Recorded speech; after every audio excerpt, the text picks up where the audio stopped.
Are are we live? Yes, we are live. Hello, everybody, and welcome to our Saturday stream. For today, we're getting into some Dungeons and Dragons. Though specifically, we're going to be going ahead and doing part two of Chat Builds a Heist, I suppose is the best way to put it. But before we hop into everything, I just want to put out there an actual out loud thank you to Hal Frost and Blinty Boy. Thank you, Hal, for the donation. And Blinty, thanks for re-upping the sub. I hope I'm able to keep entertaining enough to keep people coming back again and again. Now, today's going to be a bit more relaxed stream. Since we're not starting from scratch, I don't expect us to have a ton of hardcore work to be doing, though I hope everybody's excited to be getting into the suggestions and whatnot. But first, I wanted to start out with a nice casual, how's everybody doing this weekend? What are people's plans? What have people been up to? Hal Frost, I saw you said something about a movie in a Discord. This wouldn't have happened to be Food Fight, would it?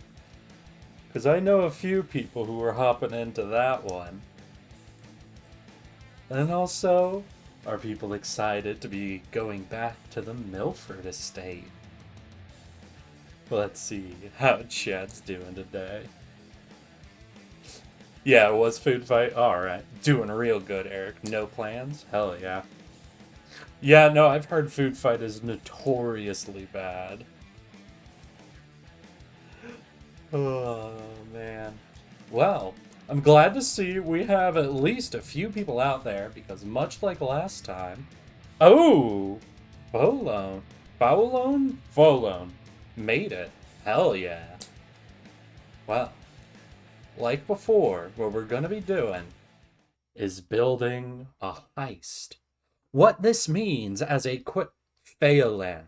Phelan. Okay. So what this means is, today we're going to be going into Roll20, D&D Beyond, and a few other tools, as I am currently working on building and fleshing out a big heist for my players to be getting into in their next couple of sessions. Now, I've already got a lot of the baseline work in, and we talked a bit about that during the last stream, but I imagine we have a few people here who weren't exactly here for the last stream. So, for a really quick recap, let's see here. There we go. What we are looking at is pulling off a heist of stealing every coin from a location called the Milford Estates. The reason for this is the Milford Estates is a location that has been seized by a particular military body. One that is not so... Is that a giant pussy? Yes, it's a giant cat. As per people's requests, I threw a cat in here somewhere. The Milford Estate is currently being used to house and store both major military personnel, prisoners as captured by a group called the Contanabat Guard, and, most importantly, all the local taxes of the area. Due to a protracted war front so nearby, and to the growth of banditry in the area, the city of Roglif has had to hold on to its tax money for almost a year now without any major way to send it out. So, a rather obscene amount of gold has collected over time within the Milford Estate. As such, we're going to be working on a plan to both defend that money and provide a few routes for the party to get in and steal it. So, let's start slowly rolling into it. The first thing I want to start off is to show you guys a bit of the work that I've gotten done based on all y'all's suggestions. For people who were here last time, you can see the Milford Estate is starting to take quite a bit of an actual shape here. We, of course, started off last time doing quite a bit of work building out how we want the main entryway to look. And as you can see, I think I've populated it rather well by people's suggestions. An area for a lot of mail, messages, reports to be gathered, maps placed around at tables, and all in all, a feeling of this area once being rather decadent, but having been emptied out with items moved off to different locations. Now, let's see, actually. Ooh, gotta get this over here. Move these barrels out of the doorway. There we go. I think there's some technical tardy difficulties. There is no tardigrade. Wait, there is no tardigrade. Oh no. Whoa. Oh no. Give me a second, guys. Shit. Shit. This isn't it, but quick. Yeah, yeet. There we go. Any of them? Oh, I see what's happening. One moment. Testing. There we go. Oh, a confliction heist. Nice. I just got a tampon ad marketed for gamers. Hell yeah, gamer pads. Let's go. You're right, the tardigrade is gone. How can we tell it's really Eric? I am here. I'm here. There you went. First time here. Let's see what's this D&D is all about. Well, I'm excited to have some new people in the chat. Other than the smexy voice, no idea. So now we're in. As you can see, we've kind of built out this front entryway. Next was the main hall of the manor. As you can see, it has been kind of repurposed as a bit of a dry goods and low security storage space, as well as having quite a few of these interesting little statues or suits of armor about. As you can imagine, in a magic world, those might turn out to be a bit more than what they appear. Next, I finished flushing out the area that we're going to call the buffer zone. There's a couple of stations set up here that are kind of guard duties, which will be housed by the Kuntabat Guard, as they make sure people are going where they are supposed to. This room then filters into the main mess over here, and the officer's mess on the left side. Eric, you good? You a bit hot on top of the fireplace? Oh, it's just nice and cozy here for me. I don't tend to have much issue with fire. Bit of a tardigrade perk. And finally, as you see, we have the storage area where most of the food is held. That leads directly into the kitchen, which feeds into the servants' hallway here that allows them to move around a bit without having to go straight through the central areas. Is that cat to scale? No, the cat is not to scale. The cat is,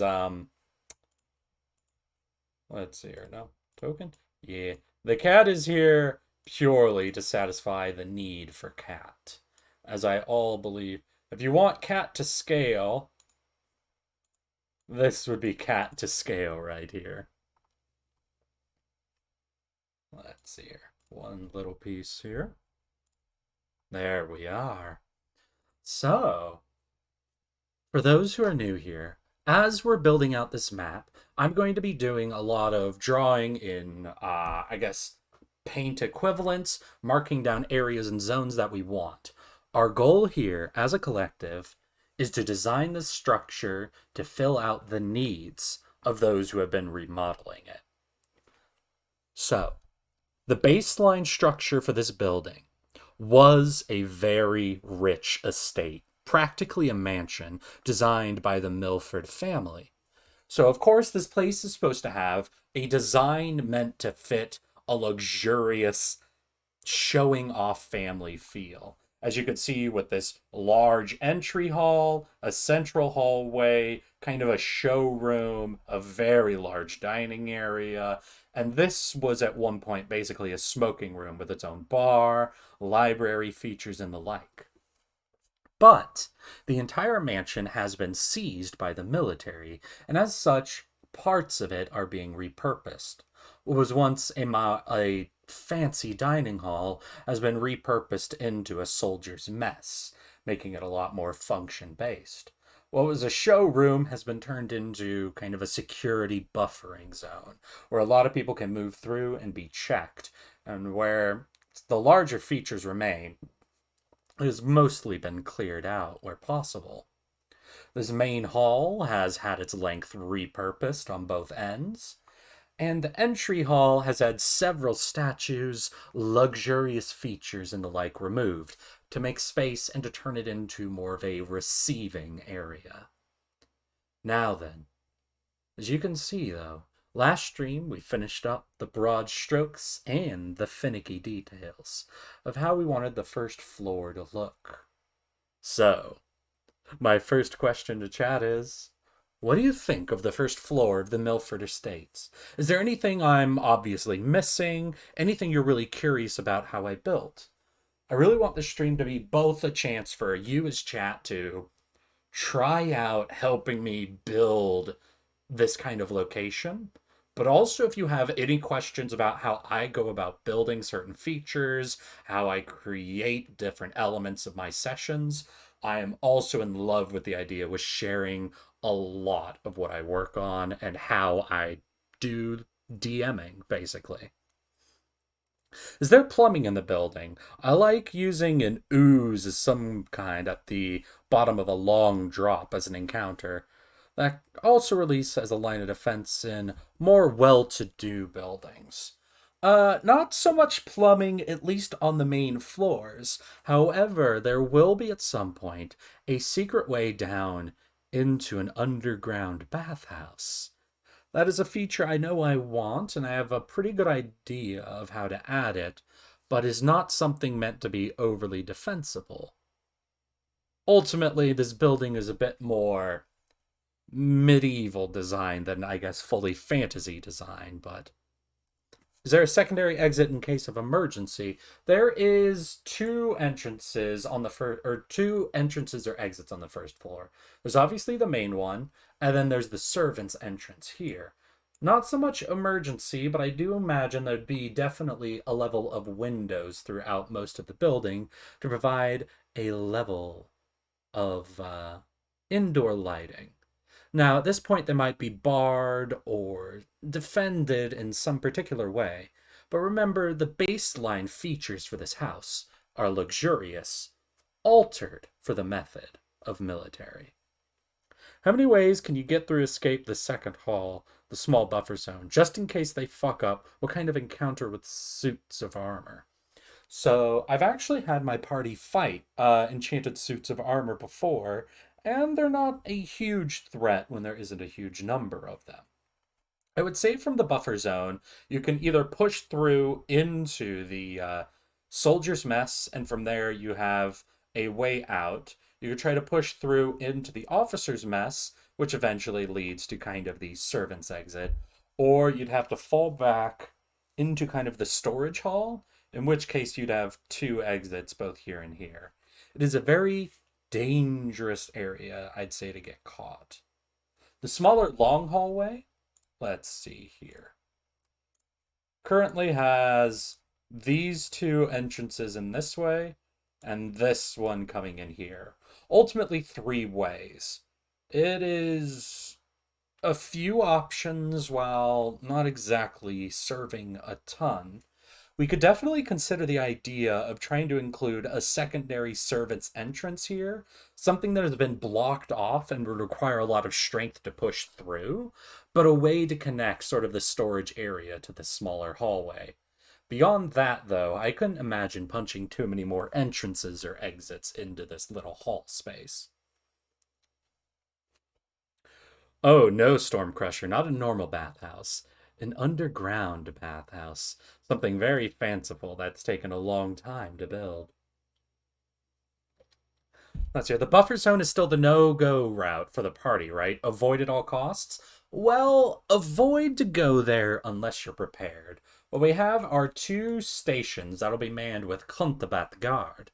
These people are specialized in anti-magic in a way. They're kind of high-end soldiers, and the two stationed here will be equipped with goggles that allow them to spot invisible or magical items, allowing them to see through disguises, see magical items, and try to see people trying to sneak through. However, if someone comes into this hallway and they have all the marks and signs of being an officer, they would likely be able to move through without much issue, as long as they don't get caught. Exactly. The Kuntabat Guard are very specialized anti-magical troops. But if you approach it in a more mundane fashion with traditional disguises, a bit of charisma, and knowing what you're supposed to be doing here, all their magical goggles will not help them see through some honest deception. Are there fireplaces with chimneys, and have they been blocked or gated off? There will be several fireplaces, kitchen stoves, and the like throughout the building, all of which will feed into what I've called the vertical maze, a connected series of chimneys that have not been wholeheartedly gated off. There might be some minor prevention from people going through them, but if someone was to try to move through the chimneys, with all the smoke and heat and the fact that probably a good half a dozen different routes all connect and intertwine together in a confusing piece of architecture, it's not an easy straight shot through. In fact, I'm quite in love with the idea of trying to design a complicated vertical maze out of chimneys.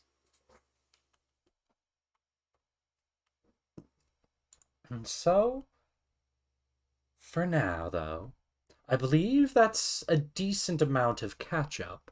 Are there any questions for people trying to figure out any, what we should know about the location before we move ahead with designing the second floor? I very much appreciate thinking a bit about trying to give one more route existing here, though maybe in secret, and I like being able to talk about what I've already planned so far. But full-on die-hard in the vents kind of fun? Oh, hell yes. Only much more difficult, given the amount of smoke that will be billowing through them. So then, I think it's time to show you guys not only what I've been doing based on last stream suggestions, but what I've been doing to create a bit of an outline so that we can work a bit more simply during this stream. Welcome to the second floor of the Milford Estates. And that is what the focus of today's stream is going to be about building.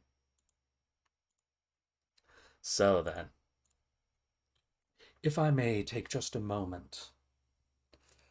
As has been discussed, the Milford Estates was at one point a very luxurious location, the pride of the Milford family. No expense was spared in its construction and its renovations over time.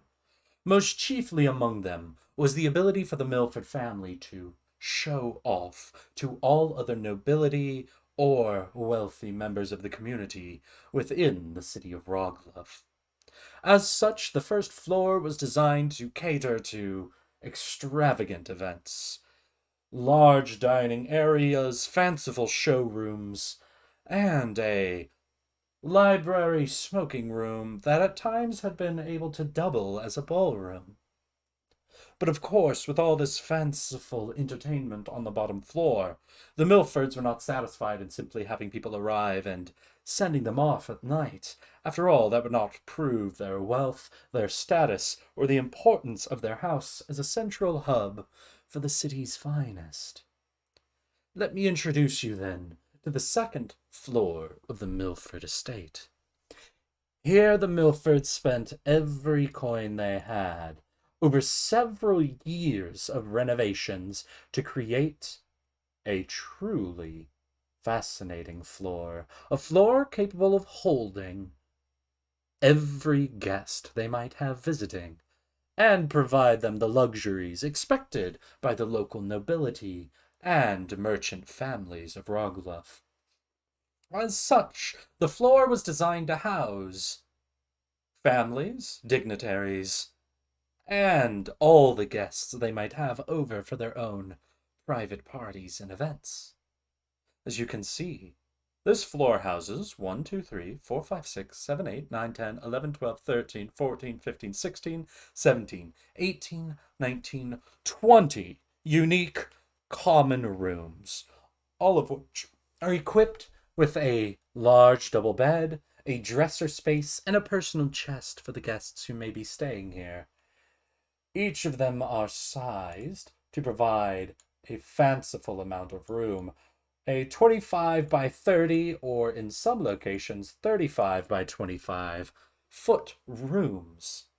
Plenty of room to walk around with, to lounge, or to simply marvel at the Milford's wealth. The floor does also contain 2 unique rooms to take up the corner spaces of this floor. They are significantly larger and thus can serve 2 possible purposes when needed. They could, of course, act as much larger master bedrooms in a sense, a space meant for high dignitaries, perhaps royalty who has visited the estate at a time, though most commonly they are used as filler spaces, whether a private library, a calming smoking room, or a space for people to get out of their rooms and to congregate in. That exact design will, of course, be left up to us, or more particularly you in your design. Though, of course, that is not the full history here. What do you imagine has happened since the military has seized control of the Milford Estates? Well, a large collection of rooms could of course be used, but given their size and the fact that you couldn't exactly hold a great number of people within these luxurious spaces without lugging a ton of bunk beds and the like up the fanciful stairs to the second floor, this floor was instead seized, under the control of the captain of the Kuntabat Guard within the city. To him, this space was perfect. Several of the rooms towards the front could be used to house the Kuntabat Guard as needed, whether they would be meant for the captain or his sergeants themselves, or whether a few extra bed spaces would be made to house more of the Kuntabat soldiers here. The main interest for the guard was the use of this space to house high security or high importance prisoners. What was once a luxurious housing floor, something on the level of the most fanciful hotels in the world, has been converted into a prison, one that the Kuntabat Guard only hold their most important or dangerous prisoners, at the very heart of the HQ of the military. Even should these prisoners escape their rooms, their route to safety would be a long one, where every military force within the city would be observing. As a reminder, the Kuntabat Guard have 2 jobs in the city. One, they are specialized in the combating of magical enemy forces. As such, they have a tendency to be a little overzealous at times, taking in any particularly prodigious magical casters within a city for questioning to clarify their loyalties and the like. As such, some of these rooms are taken up by very powerful magical prisoners, those with rebellious tendencies or questionable loyalties. The secondary job the Kuntabat Guard serves in the city is an anti-spying guard. All remaining prisoners in here, particularly those without inherent magical ability, are here under the belief that they could be spies or that they have information that they shouldn't have, and such need to be held under high security for an indefinite amount of time. As such, renovations had been done to these rooms. The corner spaces once meant to serve fanciful likely now must serve more pragmatic purposes. But now, with all that in mind, the time has come for you, chat, to help me design the second floor of the Milford Estates. As you can see, we have the broad strokes here. We understand what the manor designed this floor to be, and we know what the Kuntabat Guard want it to do. So, how must it be changed to provide better security?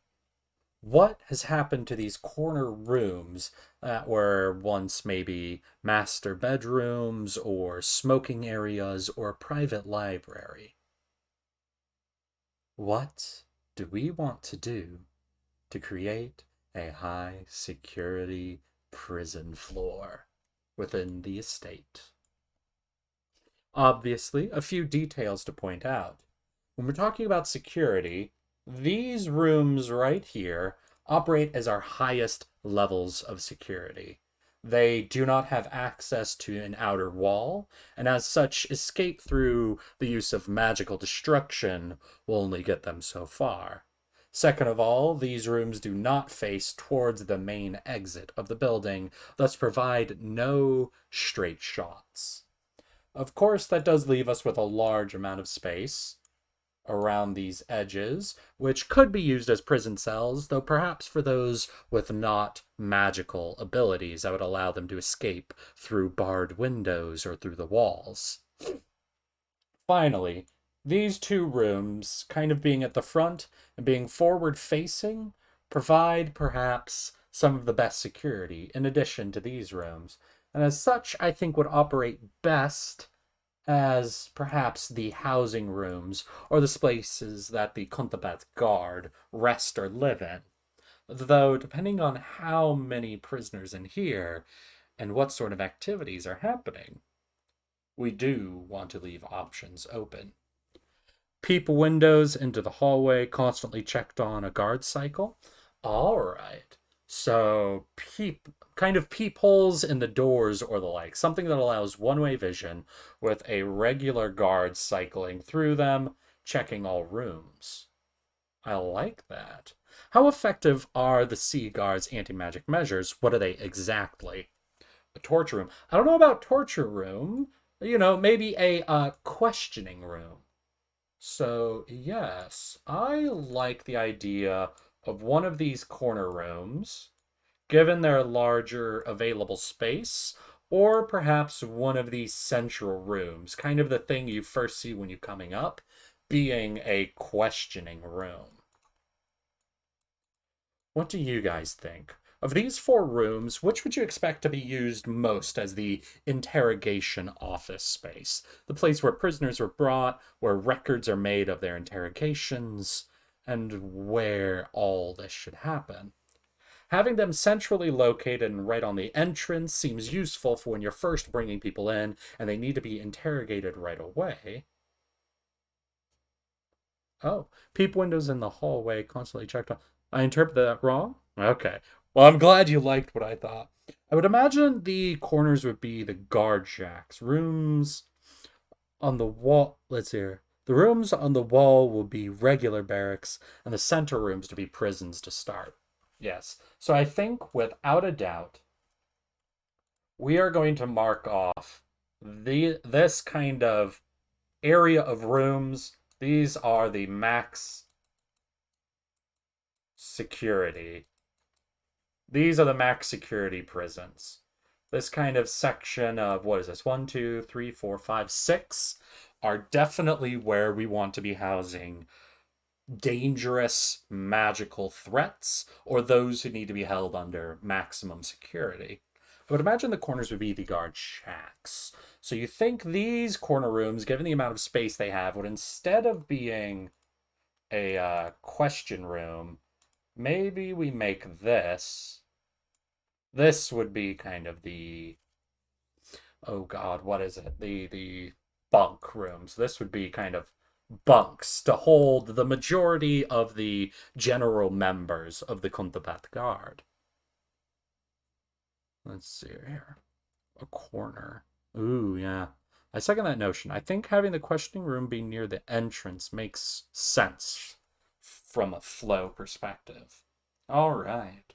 So, yeah, I'm thinking we're going to not use these corner rooms then for the questioning and the like. We might use these spaces as bunks, which I do like, or we can, of course, use them as a place where records are kept. Oh, the cues? All right, I'll write that out a little better. So this would be basically, I started by saying questioning, but interrogation rooms are what I'm thinking. So we can definitely use both of these rooms for this, or choose just one or the other. But I'm thinking kind of these two central rooms here being used for interrogation and questioning. Do the captains and lieutenants have their own offices? I definitely think having the captains and the lieutenants have their own space definitely works in a way, though I haven't fully decided how many sergeants and how many captains I want in the city. So I don't know if we could set each individual room as this is this captain's room, this is this sergeant's room, and the like. Though maybe marking a few of them as being the sergeants that do live here live within these few rooms. Hmm. Will there be a medic on staff in case of any incidents, and do they need a room to treat that situations like shankings? Well, since this is a higher security place and a place where there's a concern about magical influence, prisoners are not going to be held in rooms together. Each room is going to be holding basically one high security prisoner. This place isn't used as like the city's holding this entire holding rooms. These are just for militarily arrested either spies or magical threats that are being held. So each room is essentially solitary. So while I do agree to there maybe needing to be a medical room here in case of emergencies, I don't think we need to think about it as a way of countering prison activity so much as maybe dealing with the results of interrogation. Sergeants would share a room, though officers wouldn't. My apologies, Halfrost. I only have a minimal understanding of exact ranks of everything. So I'm definitely going to use ranks wrong. But definitely we can set some office rooms. Would sergeants be housed? They wouldn't be housed with privates or whatever general soldier ranks would be. Would they have like this is the sergeant's room and this is the private's room, or would sergeants bunk with privates as well? Can the two question rooms be like a large one for actual interrogation? The other has an observation room with a one-way mirror like in cop shows. Solitary confinement, shaking my head. How cruel. I was actually thinking this as well. Feel free to ask about ranks. We'll definitely get into that a bit. So we want to make a dual use of this space. Hmm. Yeah, NCOs are housed different from privates and the like. They have repurposed the rooms, agreed. So here's the question. Let's say the military has had 2 years to do the renovations they need to this. These two rooms definitely started off as separate bedrooms. But do you believe the military would have made the effort to basically replace this wall with some sort of magical glass that would allow one of these to be the interrogation room and one to operate as an observation room? Are the anti-magic resources being outsourced, or would they have an on-staff, on-call caster that maintains it all? So a majority of the equipment the Kunthabath Guard use are going to be things like magical scrolls, magical chains, enchanted items that even the ones in them who can't cast are able to use effectively. While they might have a few casters within their ranks, the main way to think about the Kunthabath Guard is making use of powerful magical artifacts or magical implements to counteract what a mage would do, as opposed to mages fighting mages. They have access to hella tax money, but yes, magic mirror to the max. Magic chains? Well, think of them more like anti-magic chains. Private sergeant, captain, general. And we got a smack lieutenant in there, right? All right. So we do have then an interesting idea we want to do here. Where we want to replace this. I already have existing in my world a type of stained glass that works as a one-way mirror. So I think that would definitely be something that could be implemented right here. And we'll go ahead and add that. Just a little mark for one way here. So I think we've all agreed. We're going to be using this as the interrogation space. Agree, the magic mirror they would want separate from the magic threats. The glass mirror able to filter illusions as well. Lieutenant would fall with captains. There only are particularly. Captain is after lieutenant, though. Gotcha. So there we go. So, definite prison cells. Definitely the interrogation and observation room. We want these spaces to operate as bunks. So I think we would say that like one side will just simply say, so over here is kind of private bunks. Over here would be sergeant bunks. And then we can also make an effort here to pick out, say, they're practically Jesus. Sorry, no problem. So Hellfrost, maybe you can help me out with this. Imagine you have a group that has one lieutenant in charge. How many captains within like a high ranking group of guards would you expect to be under one lieutenant? Or if there's a lieutenant, do captains not tend to be kind of included in? I know you're saying they're practically on the same rank. Eric, in your setting, mages still need components for their spells, right? Yep, 100%. Working predominantly off of Dungeons and Dragons 5th edition rules. So yeah, they will need any components that a spell requires. What this does mean is there's certain combinations of manacles and gagging that prevents a large number of spells from being able to be cast. And making sure obvious components aren't brought in is very helpful as well to preventing this.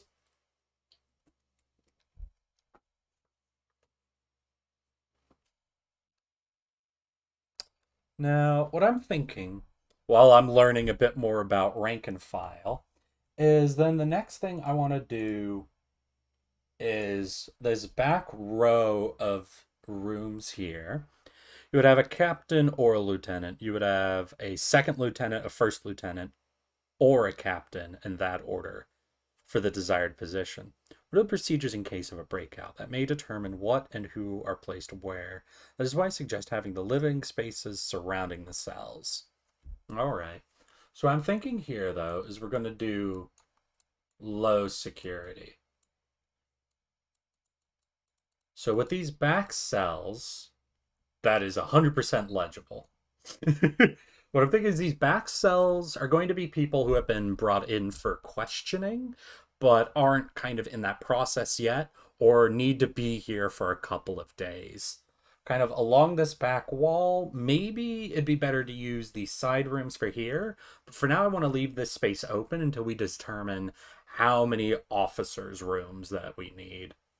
So I'm thinking, though, here would be kind of the lower security prisoners. They have access now to an actual exit wall, essentially, but are caught in between the two main bunk spaces, so they don't have at all an easy route out, unless they get assistance from the outside. There would be one lieutenant for overseeing a guardhouse like this, and a captain would be there if this is where the office or more than one block that had to be overseen. All right. So perhaps then we'll say they have one lieutenant and one captain here. As such, we can go ahead and mark off two of these rooms for being the housing of the captain and the lieutenant. So, obvious options are going to be these two spaces, rather frontally kind of positioned, able to get out and going. Although, whether an officer is putting themselves kind of exposed to the most foot traffic is maybe a question to bring up. Would an officer instead try to choose a place where there isn't as much traffic to provide a higher level of comfort? Or are they going to want greater mobility options available to them? Able to kind of get out and about more easily, receive reports more easily, or when they're in their bunk, are they going to pick the options that give them the most privacy and comfort?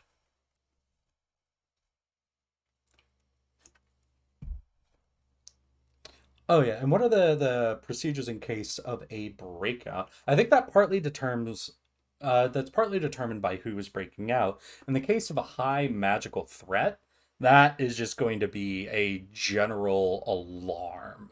Something where it's just immediately sending as many of the available Kuntabat guard who are not currently occupied with a job to immediately try to defuse and recapture the prisoner.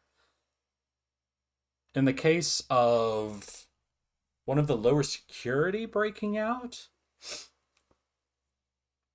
I mean, I would imagine there wouldn't be like a red alert alarm raised. That is something where, since all these rooms are locked in a way, and the low security are people who won't have the ability to disappear quickly, especially because their only route out is going to have to take them down through here.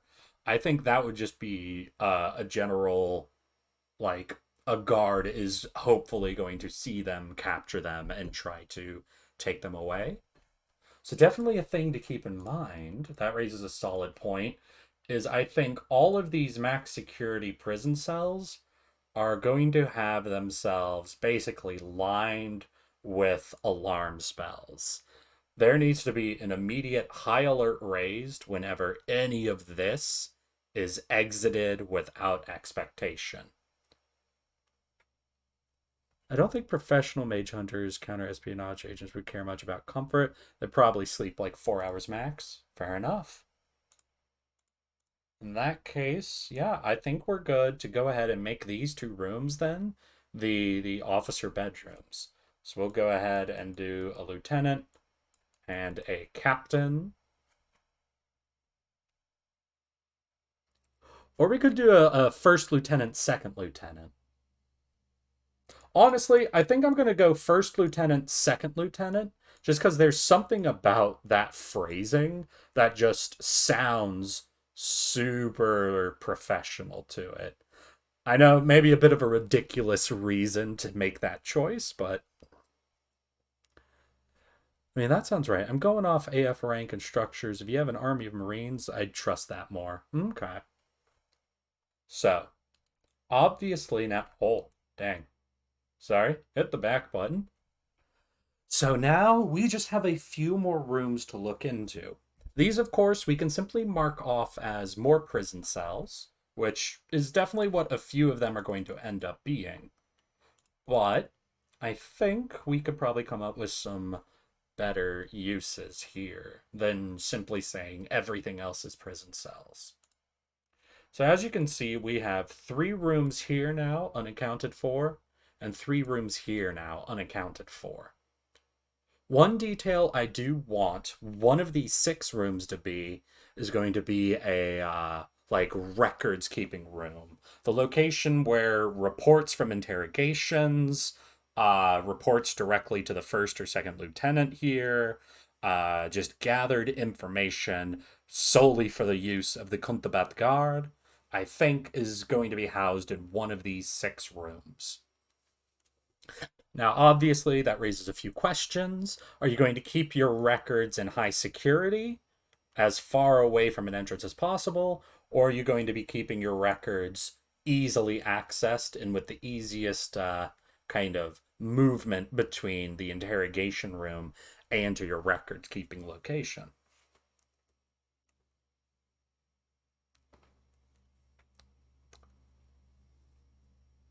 I think my first instinct is to say for the Contabat Guard, their records are going to be kept probably in one of the back rooms. A bit higher level of security on this stuff. A little bit of inconvenience isn't a problem, but the records being at all threatened is.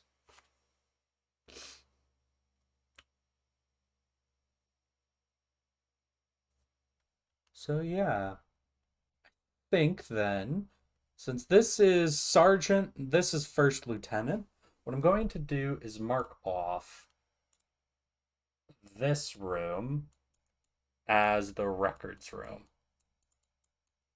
I love writing letters with a mouse. There we go. So this room is going to be kind of the records keeping room, where all reports, records, and the like of the prison and relevant to the Contabat Guard are kind of held.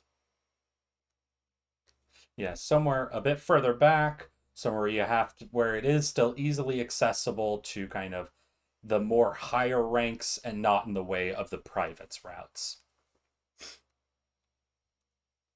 I enjoy the idea that the records are important, so it would be kept in a more secure place. Yeah, definitely, definitely.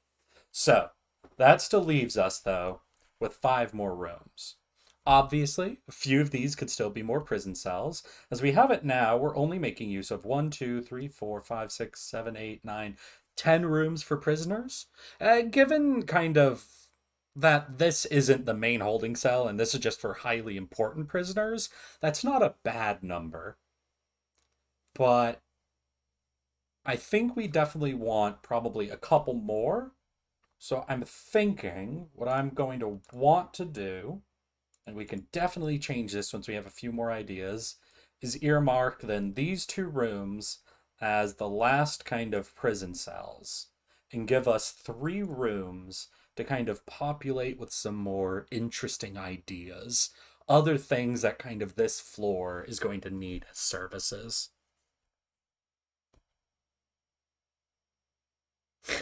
Lamau, no one gives a fuck about what privates have to go through. Are they doing their jobs? Cool, keep going. You're silly for thinking higher ups care. Well, they also though I would say keeping the records just away from the privates' access makes sense to a degree as well.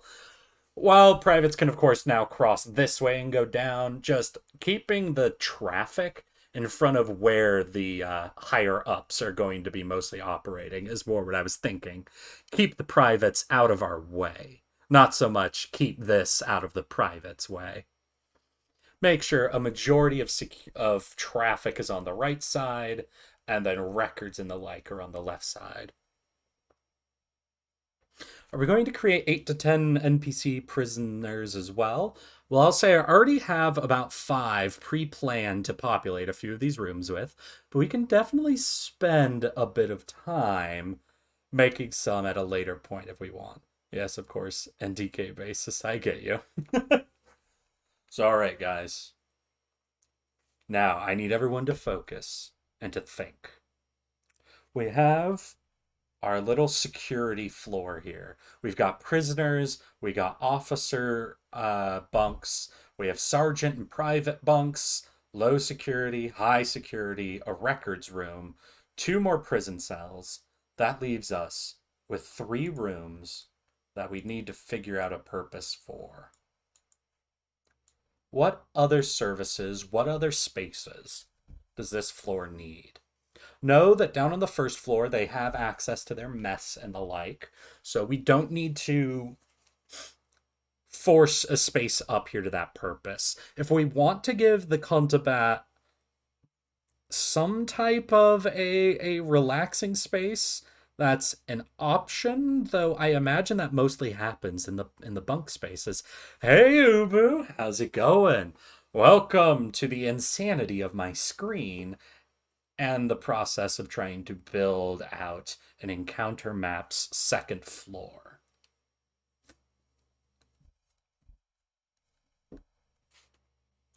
Let's see here. Weird. We probably have different standards or something. I'll have anywhere from a 2nd lieutenant to captain heading a flight of over 300. Fair enough. Fair enough.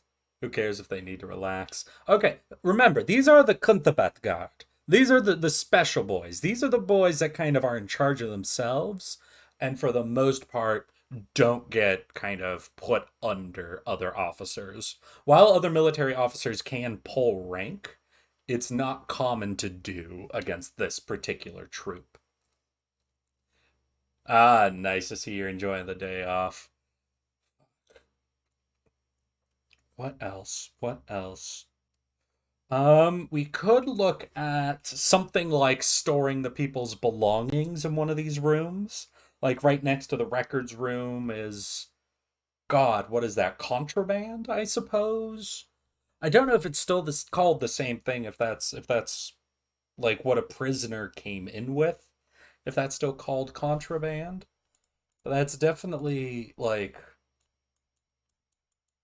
we could definitely have a contraband room, just where all the stuff that the prisoners came in with or stuff they create could be sent into. A briefing room? Okay. We could definitely look at kind of a briefing space, a space where the lieutenant for the Kontabat is speaking with other officers, wondering. I was going to recommend a place to keep contraband. Perfect. I am glad I am 2 steps ahead. Hell yeah. So we've got 2 more rooms. What do we know about these rooms? They're front located. They have kind of an easy route to the exits. They don't have to go through the main traffic here. We've got the records and contraband here, so this room kind of has easy access to kind of the information of what's been going on this floor. Hmm.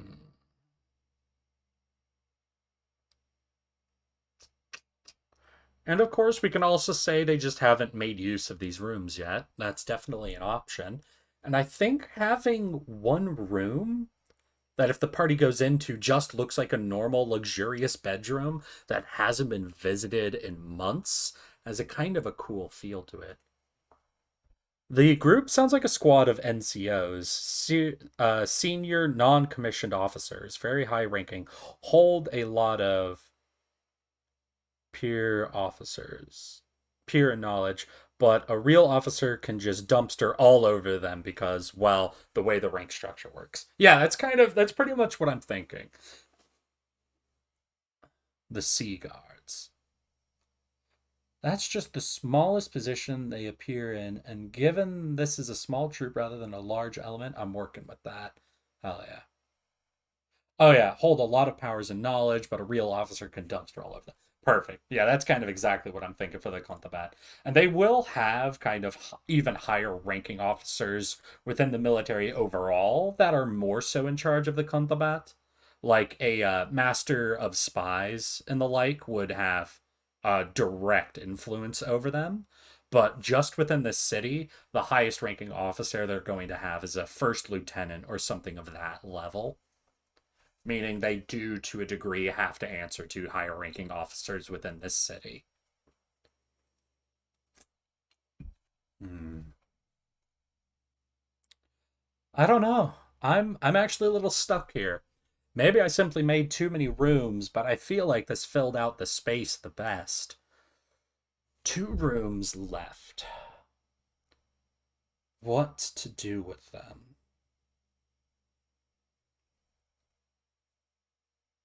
Hmm.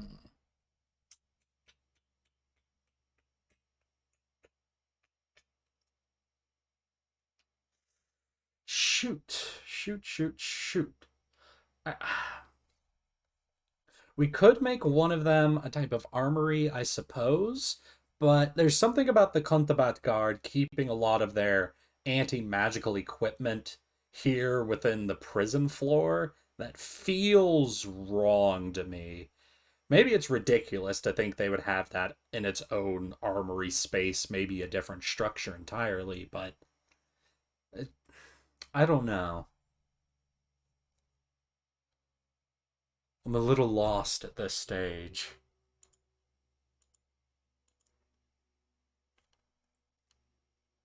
Hmm. Let's think. Let's think. So, holdover from the estate, an armory of some kind. Yes, captains are up to the regiment size of 3 to 9 companies worth of soldiers. That's fair, though I feel like that's probably a little bit of modern size. I don't know if that changed at all in kind of more medieval settings, and maybe it didn't. Maybe. Yeah. If it's AF SNCOs, Eric might as well hand them the golds and not waste their time. Janitorial space, someone needs to clean the shit buckets, I guess. I guess, though, again, that might be something that's more so part of the first floor. Basically, something that the kind of servants area is in charge of going up and dealing with.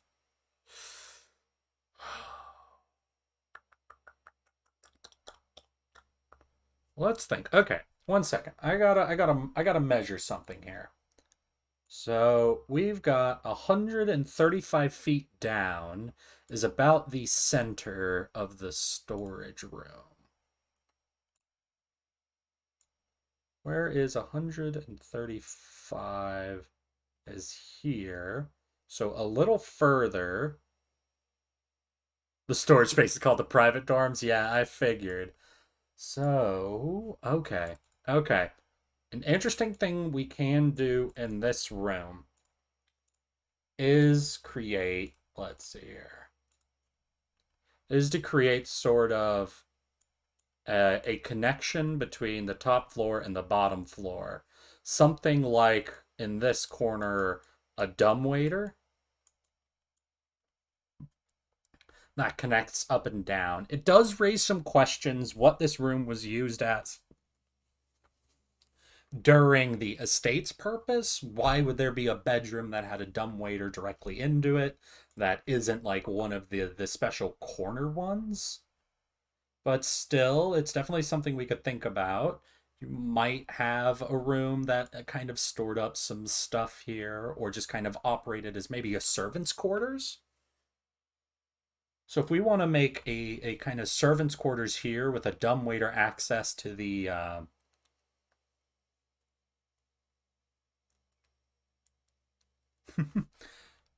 because this allows us to connect to the storage room on the first floor in a very interesting way. Yeah. Honestly, I think I'm really liking that. So I'll make this kind of, it was a servant's quarters initially. So it has dumbwaiter access and the like. So now it's mostly used as kind of a through space, I suppose, where food that is made and brought up, whether for the prisoners or for whatever purpose, is brought up through the dumbwaiter here. Yeah, a dumbwaiter is basically, imagine like a really small elevator on a rope and pulley that you can move up and down multiple floors. So this was formerly a servant's quarters, but now this operates as kind of just, a space for them to have meals and the like prepped and then brought out to the prisoners. Not a super interesting use, I guess, though offers an interesting route in and out of the space.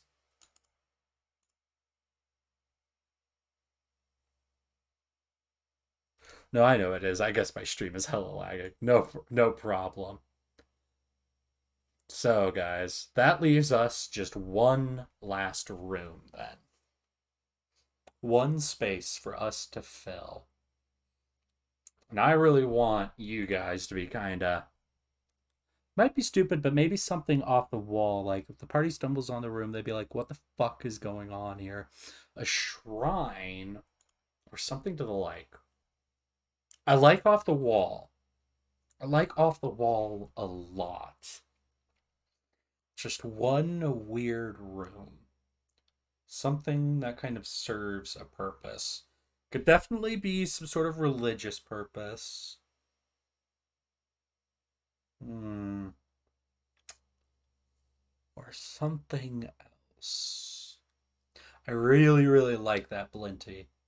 I do want to hear a few more suggestions. What is a great off the wall room that makes sense to exist here, but just at the same time doesn't make sense? I've given you guys the greatest job in the world. Describe me a room that makes sense and that doesn't make sense. Hmm.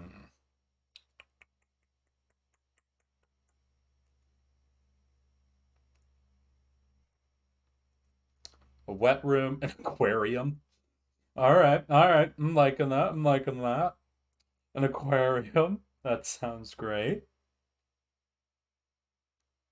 From before the seizure. A PB&J room that spawns ham sandwiches. A destroyer painting room. Private room for officers' urges. Oh, ones that FIT book. Money laundering. Destroyed. Destroyed painting room. Okay. So maybe the location where all these statues, paintings, everything that has been moved out of the mansion from every other floor, a magical anomaly. Ooh. Okay, guys. I think it's about time that we do the first poll of the stream. Because I've heard two options that I really like, but I want you guys to make the big decision on. Mr. Last Message to be my DMing. Um, is that to me or oh that was replying to someone? Oh, okay, I see, I see.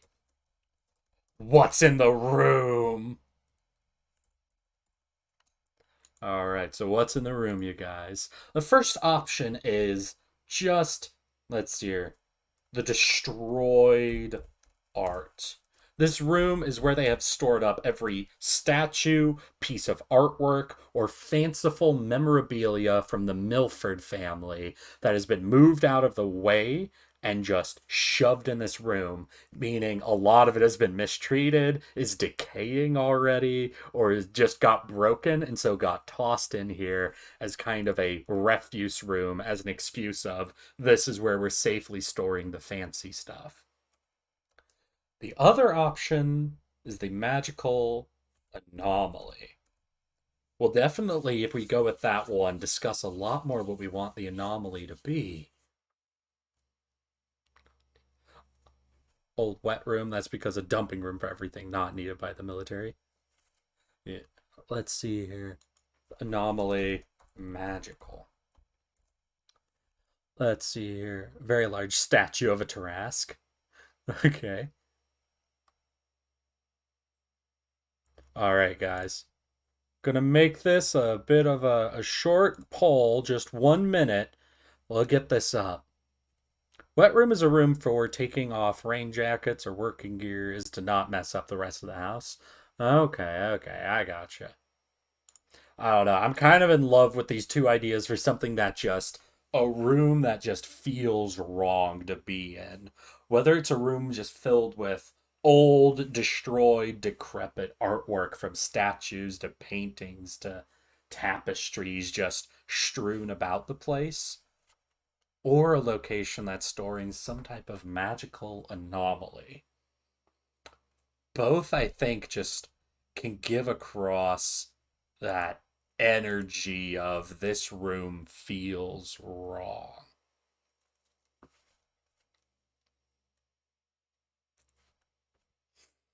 Oh yeah, crazy Seth. Just go with the one that you most want to see putting in. Both make enough sense to be put in here.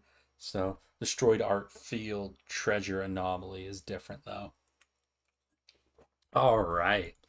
And it looks like by one vote, we're going to place some sort of magical anomaly in this room. However, this is going to raise so many more questions. A person, an object, a creature. Destroyed magic art. We could definitely combine them a bit. But what are some of your guys' suggestions for not an entire anomaly? I'm not quite ready, I think, for the full thing. but something intriguing. Something the Kuntaback Guard is not willing to risk sending off, feels they can store safely here. Wait, I'd be down to combine, hell yeah. The anomaly could possibly be connected or owned by the dangerous prisoners being held in custody. They probably shouldn't be reunited. Okay. That's definitely something. There are magical paintings in this world that can possess creatures that are able to cast spells. 1 second. I'll actually see if I can find that. Darn. I think it's a construct. Give me a moment. Let's see. I know it's not higher than level 5. I think it's higher than level 1. And let's take a look. A red stone that switches your gender when you touch it. Okay, now you're just trying to be mean. You're trying to make me give them the head of Vecna. Animated table. I think it's animated. Let's see, animated armor, ballista. No, it's a guardian. It's some type of guard, I believe. Guardian portrait. Here we go. Well, I could imagine that they wouldn't be happy with being dumped in a room and having the door closed on them. Yeah, so here's one option we can do. Is a room that is filled with the Milford Estate's old security measures. Guardian portraits.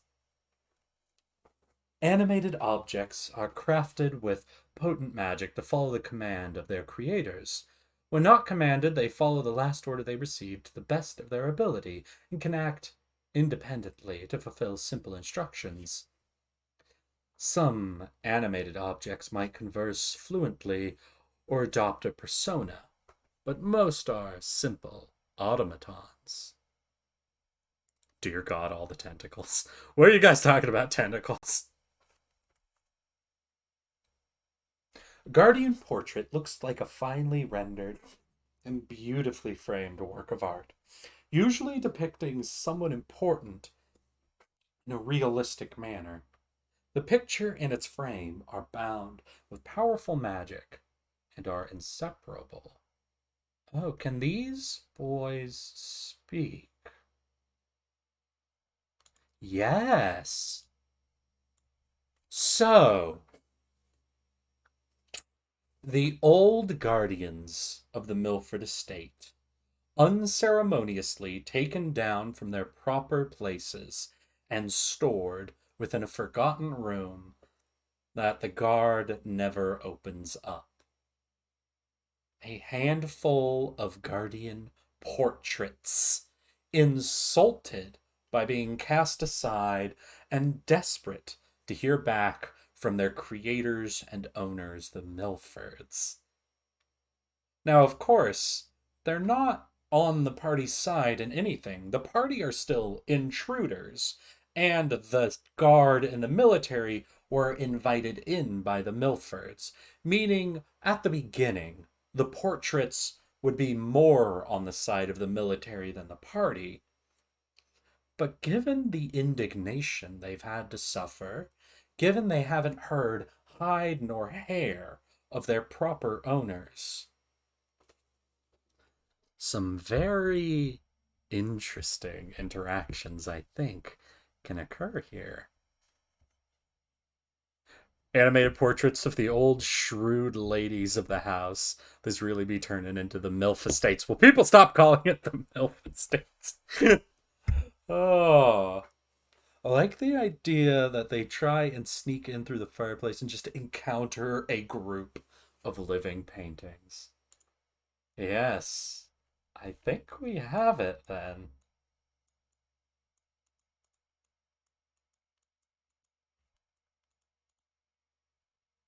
I think we have it.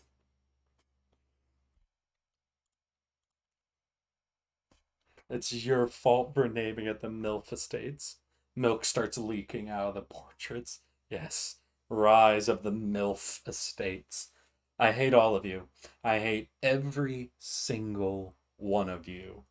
But I must admit, I also love all of you because this, I think, has been amazing time of building and designing the second floor of the Milford Estates. Now then, everybody, before we can move on to our next part, this is our last chance. I am about ready to wrap up the building and designing of the Milford Estate second floor, unless, of course, anyone has any last important things they want to kind of throw out here. What do you think this floor is missing? Do you feel like we've done a really good job and are enjoying kind of this process of building out kind of a level with me? Is there anything you think we need to add, we should take a second look at, or things I should keep in the back of my mind when I start fully filling out the space?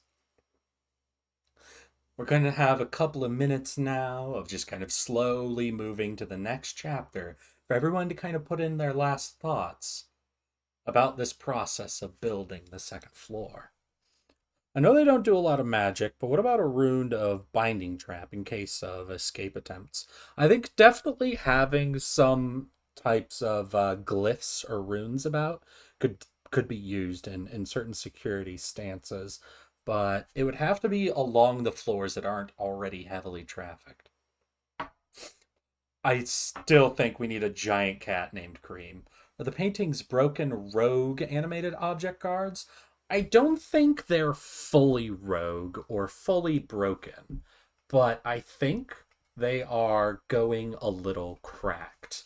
I feel like they've been left in this room unceremoniously, without much care, and could begin to behave a little batty at this stage, though not in a guaranteed, fully insane way.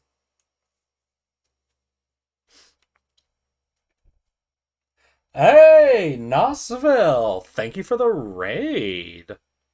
How's it going, people? It was really good that you prepped the room layout. It was easier to read than the first floor. Fair enough. There's a reason that I made sure to put in a lot of work for prepping.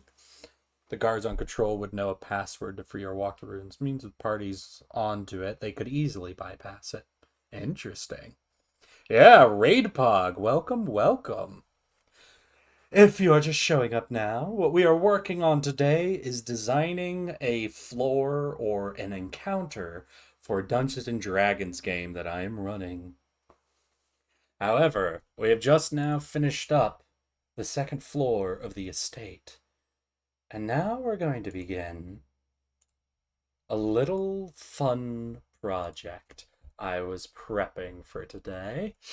Haven't done a massive amount of work on getting it set up, but it's something I think we could all have a bit of fun with, since you all seem to have enjoyed in the past helping me build homebrew characters and monsters and the like.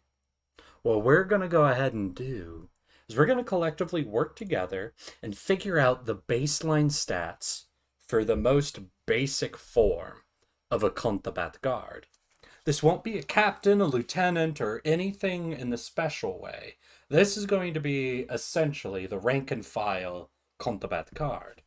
That still makes them very dangerous, very well trained and knowledgeable, but is more so for us creating the template we're going to want to use.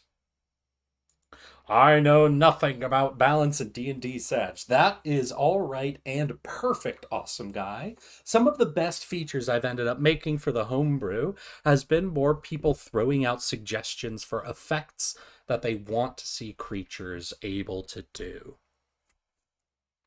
Now then, if I can do a very quick addition here. Let's see, where are feats?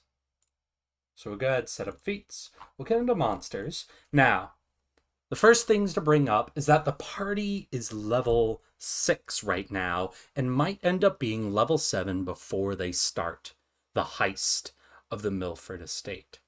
As such, the challenge rating of the rank and file shouldn't be 6 or 7. It should not match them in any way.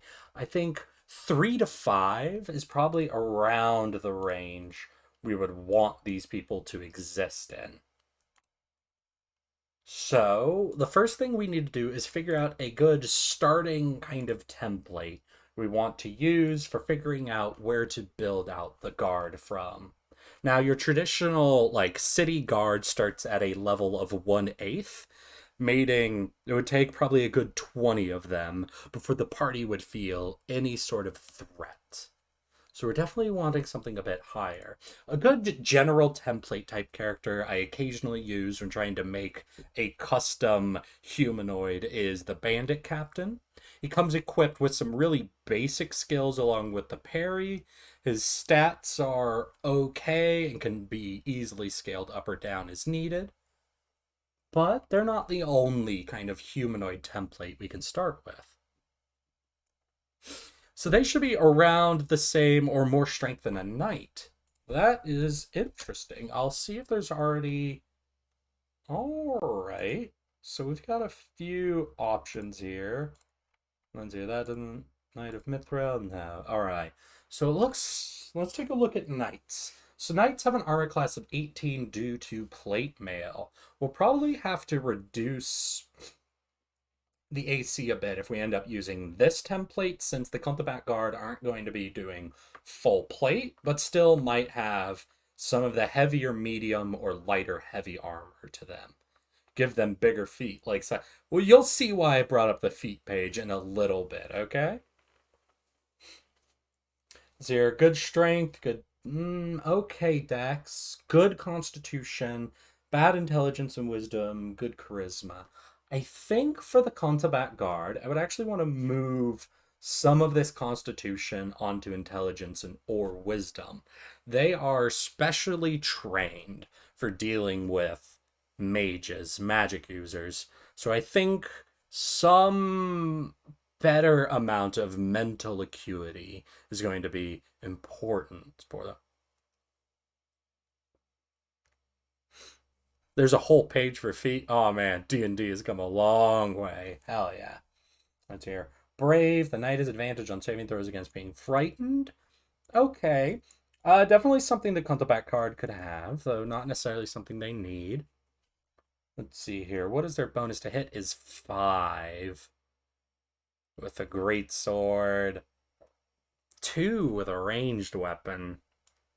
Okay. So it seems like the knights here are meant purely as kind of a tank class.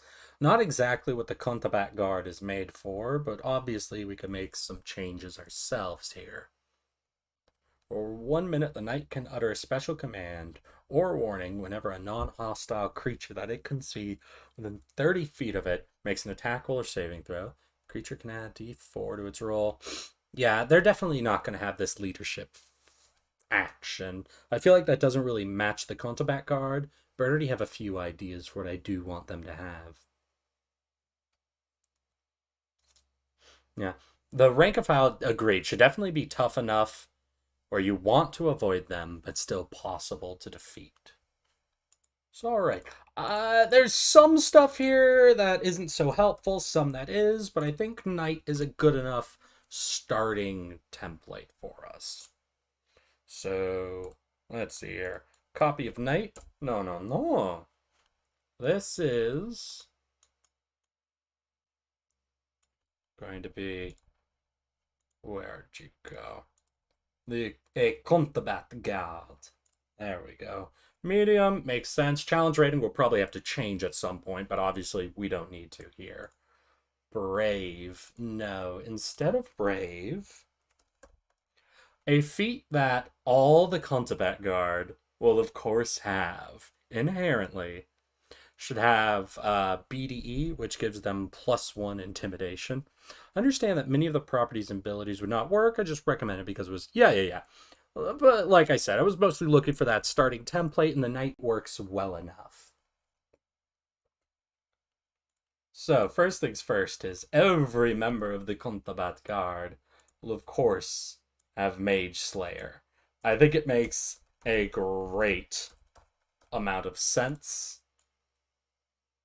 for them to all be rather specialized in this way.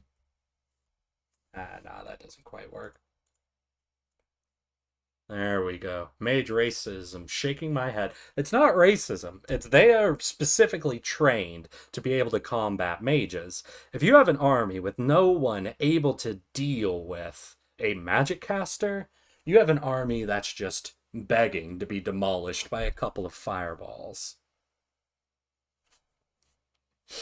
All right. Another question, and maybe this isn't something that the rank and file would have, but I definitely want at some stage for the Gauntlebat Guard to also have advantage on magical saving throws. There it is. Advantage on saving throws against mind-altering effects. Might be too strong. Did someone say fireball? God damn it, awesome guy. Yeah, Blinty. I'm definitely feeling advantage on saving throws against magical effects, against mind-altering effects. Let's think. Is it the only spell? The only. It is the only spell a good spellcaster needs to know. I believe that is certainly up for debate. So let's think. What are. Gonna redeem a reward since this ain't D&D? But do you like sour candies? Oh, fuck. I love sour. Honestly, I'm super into sour candies. I can't do warheads anymore, but I used to fucking devour them like oh god, my tongue is tingling right now. I used to devour them like crazy to the point that I have a really bad reaction whenever it comes up. Okay. And so let's hear. What's a is this a feature that already exists? Something that grants advantage against saving throws. There's likely a type of creature that is pretty immune to magic. So let's see. Let's look for advantages. Let's see here. Honestly, all the combat need is immunity to fireball, and they could shut down 99%. I love you too, Eric. Ah, sour cake. My boy, I love sour. I ordered a bunch of lemon heads, hoping they get here soon. I'm so excited. So let's think. Let's think. Anyone know off the top of their head a monster that has inherent saving throw advantage? Could just be an item like a charm of some kind. Agreed, agreed. There's definitely we can make sure it's a magic item they have, but I still want them to have. Oh boy.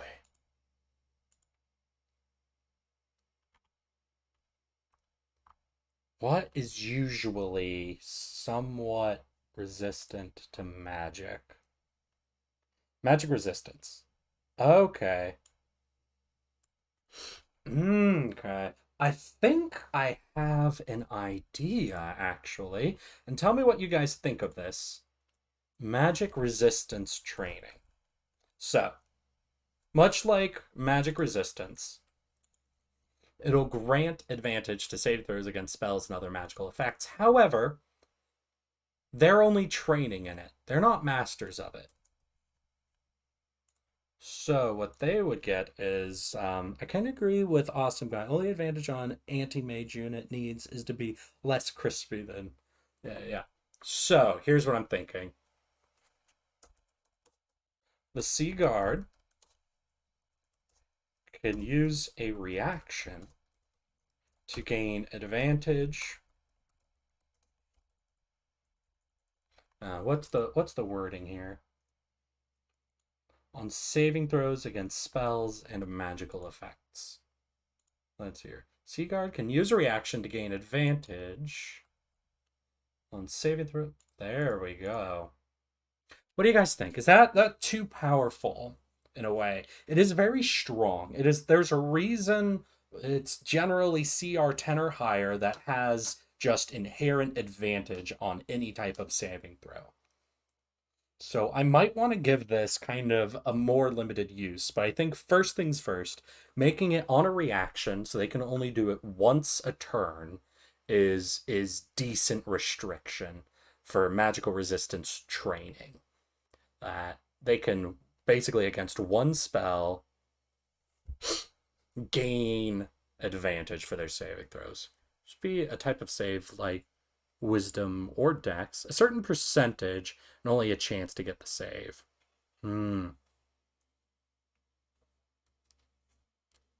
Okay. Let's see. So maybe something else. Can use a reaction to gain advantage against. So maybe a percent chance. It is very strong. That would be extreme. They would be much weaker against melee dealers. Yeah, if you burn your reaction, then you're now granting people the chance to move around you very easily. Thing we could do is add a roll to it. Or we can change it from advantage. Reaction to another option we could do. Oh, couldn't shoot. To, let's say, add a d4 through 8, maybe. I haven't decided yet. To a, and then we'd say saving throw against spells and other magical effects.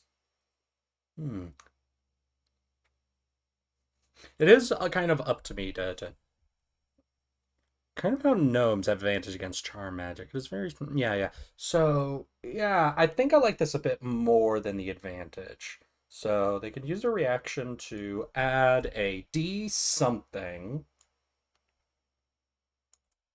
to a saving throw against spells and other magical effects. Could be a flat number to the save, still use the reaction. Something like parry, right? Yeah, so we could say, oh, in fact, this should be down here since I'm doing it as a reaction. We could say, like parry, it's just a flat 2. That's definitely an option. So yeah, I think that's what I'm going to kind of lean into. Is definitely not a D8. So I think something like a D4 or a D6, or just doing a flat 2 or 3. What do you guys think? Kind of unrelated, but does a D2 equal flipping a coin? Basically, yeah. Yeah, a coin is pretty much what a D2 is. Yeah, I think because I don't want the NPCs to be taking up huge chunks of the turn, I actually really like that flat number. So, what do we think? A +2 to their saving throw or a +3? D4 sounds good. That's what the spell Bless gives to saves. Agreed, agreed. But at the same point, giving your like NPC monsters a ton of rolling they're doing on their turn when more than likely they're already outnumbering. No, no. Okay, wait. Awesome guy. An interesting thing we could do that is essentially a 2.5. What does make it a 2.5 is since they're rolling a save, if they tie the save, they win. So in a way, if we make it 2, it's 2.5. If you think about it that way, where they will always win ties with this bonus. You know, I like that. Mind explosion. Agreed, awesome guy. So here we go. So we give them basically parry and magical parry. Kind of a way for them to be a bit reactive, kind of dangerous in their versatility, but also being a bit predictable in what that versatility leads into. Okay. I think, yeah, the Sea Guard making 2 attacks is good. I do know the Bandit Captain at a CR3 has 3 attacks around. But I think having just 2 attacks is pretty decent for these guys. I'm definitely taking them off the Great Sword and putting them onto a long sword. I think knocking them down just a little bit and from a 2d6 to like what is a longsword? I think a 1d8. No, that's if you're versatile, I believe. Could get weird and make it like pack tactics. And they only have advantage on the saving throws if they are close enough to an ally. Works with their numbers. Okay. That's just regular platypus. Okay. So I think moving them A to a longsword. And I think I also want to give them one more bonus to hit. I think making them a d6, which makes their average a 16, is pretty good. Pretty threatening. Especially since they get to make 2 attacks. Knock that down to a 1d6. And because we're adding an extra bonus to the hit, we'll also add at least a +1 to the damage. There we go. Heavy crossbow at a +2 is ridiculous. We will still make this worse than their melee options, though I think really at this stage against like level 6 characters, having anything less than a +5 to hit just feels a little pointless. So we'll just make this a +5. And to hit, roll target, blah, blah, blah, blah. It'll deal 1d10. But because we're doing that +2. 1d10 +2. Perfect, perfect. And also, I know they won't have this leadership ability. So, alright. We've got multi-attacks. They got all this shit. RP Doofenshmirtz has an artificer. God damn it. Alright. So, they're a little naturally resistant. They have the advantages of Mage Slayer. They're a little bit more dangerous on the attack.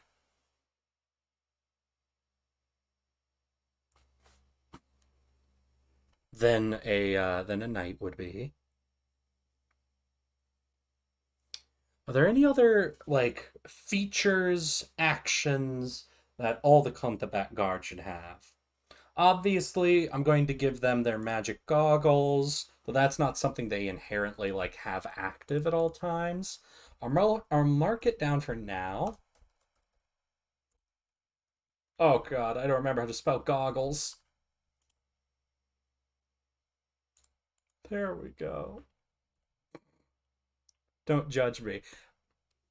So they'll definitely have their magic goggles, though I'll probably make those as my own custom magic item a little later. This isn't always active, but when they put them on, they're able to see magic in a way. Might, while they're wearing it, incur some disadvantage in actual combat. Though for now, just going to put it down as a thing that they can have. And finally, I want to give them one important action. And I'd like to hear some ideas kind of about this. For now, I'm calling it Flashbang. I'll definitely try to come up with a more magically oriented name for it. But essentially, all the Combat Guard will have equipped with a handful of small explosive devices. These aren't meant to deal damage. What they are meant to do, though, is to force concentration checks. These are devices that basically are going to, when thrown in a kind of an AoE, so like a sphere of a certain range, all creatures within it have to make a concentration check with disadvantage, essentially, to hold on to any spells that they have cast. Now, I don't know if I want to keep this as like an action, or if I want to make this a reaction, a way for them to almost try to counterspell, essentially, where while someone's casting, they can throw one of these at them, and if they fail the equivalent of a concentration check, they fail their ability to actually cast. Oh, and we got a donation from Halfrost. Thanks, Halfrost, for the $10. Donation so an important guard can be named Claire after my cat named after Claire Farrow for FF13. Lol. All right, actually. 1 second. Contenabat Guard Sergeant. You said Claire. Noted down, Halfrost. Of course, we can make sure that becomes somebody important. No problem. All right, guys. So, this is kind of my last big question for this process of the design. What do you think on this flashbang? Should this solely be an action that they can use to try to break a caster's concentration? Or should this be a reaction they can use to try and prevent a caster from casting in the first place? I think I might be overloading their reactions if I move this onto a reaction that they can do. But also, just making it an action means its only purpose is against long-standing spells, and so they have no direct counter to somebody who's kind of casting a fireball. How many of your players are casters? Of the party of 6, 4 of them have the ability to cast spells. I have 1 wizard, 1 ranger, 1 cleric, and my homebrew class of shade. Flashbang should be an action. Flashbang should be preemptive, premeditated. Okay, so flashbang, is going to be a sphere. We'll figure out the size later. It's going to force a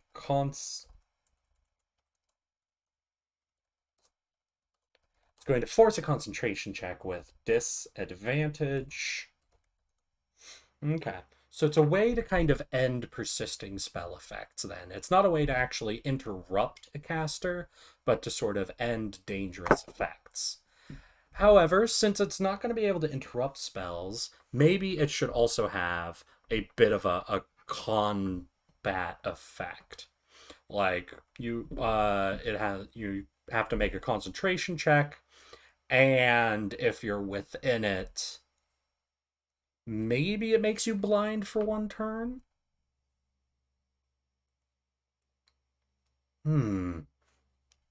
So, okay, sphere. So what we could do, and maybe this is too much on it, and I do want your opinions. So wisdom saving throw. That's your... On a fail, you are blinded until the end of your next turn.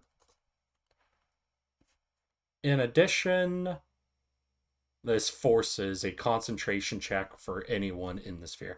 How much space is 1 square again? 1 square is about 5 feet square. Stun at the maximum, yeah. I think I'm leaning on blinded. Allow people to run blindly in random directions, I think a stun, I agree, is definitely too much. So maybe we can do... But still, this is doing 2 effects, both of which are decently powerful. So I don't want it more than a 15-foot sphere. Heck yeah, swing blindly. So they take an action to throw this, and in a 15-foot sphere, everyone has to make a wisdom saving throw. On a fail, you are blinded and deafened until the end of your next turn. We can do ongoing saves to try to get over it if we want to. Blind at random. If there is some kind of deafen, distract mechanic, 15-foot radius or diameter. I believe that would be radius. That's actually a good point. I'm going to put a 10-foot radius. 15-foot radius is definitely way too much.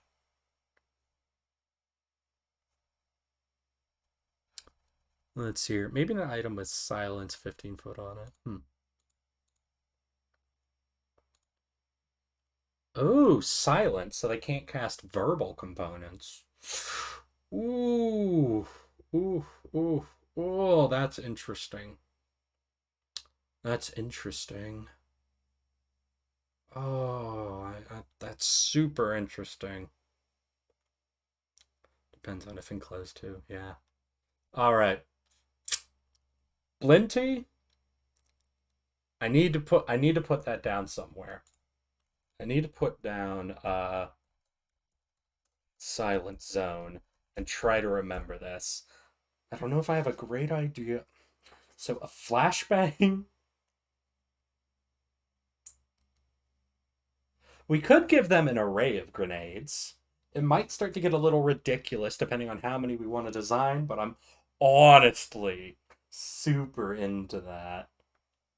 Oh, yeah. Yeah, no, I'm adding that in.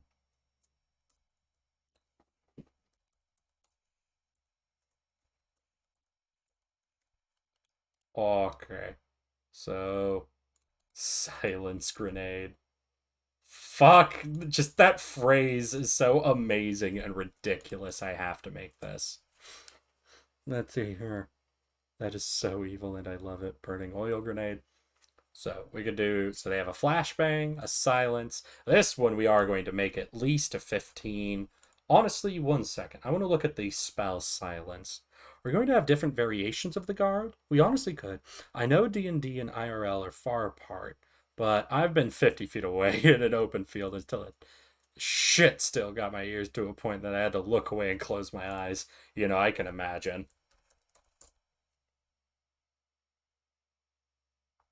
So let's hear. What is the. Oh, okay. No, so 20-foot radius. Honestly, with that, I'm down for making that. So 20-foot sphere. And honestly, I think I would probably. Ooh, duration. What would be the duration on the grenade? Hmm.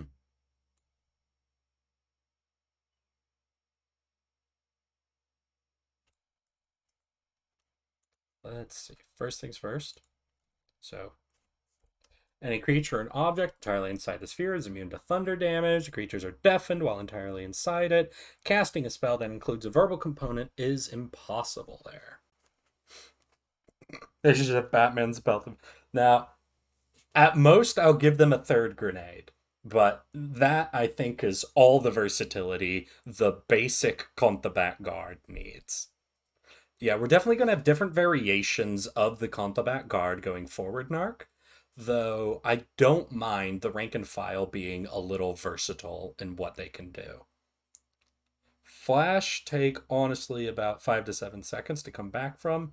Maybe one turn. Yeah, so right now they are blinded, deafened until the end of their next turn. So,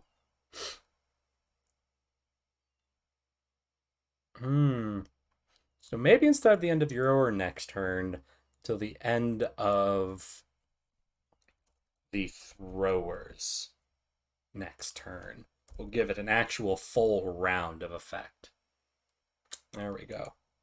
There's also 4 as a concentration check with disadvantage. Then we have a silence grenade, which creates a 20-foot sphere. Any creature or object entirely inside the sphere is immune to thunder damage, and creatures are deafened while entirely inside it. Casting a spell that includes a verbal component is impossible there. Hell yeah. And so we have time, everybody, to design the third and final grenade of the common Contabat Guard.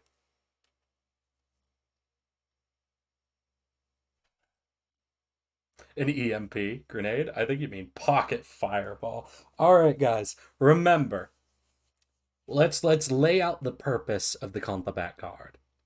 They are originally created for the combating of magical soldiers. So, yes, they do have the option to be fully lethal in a battlefield setting against mages. Admittedly, the group we're working with are working as a city guard, so the idea of throwing a high explosive around in a city is a bit on the extreme side. I won't fully reject it if we're really feeling that, but I'm super interested in hearing some of your most creative ideas. What is something As a guard, a specialized soldier trained for the fighting of mages that you definitely want on your belt. Something to force concentration checks, something to prevent one of a caster's main material components. And what would the last one be? There's the obvious idea of a stun grenade, something that actually makes it easy to capture people. A grease grenade. Smoke grenade to make casters lose line of sight. Admittedly, I feel like the flashbang kind of does that with its blinded effect. But we could look at a longer duration kind of smoke.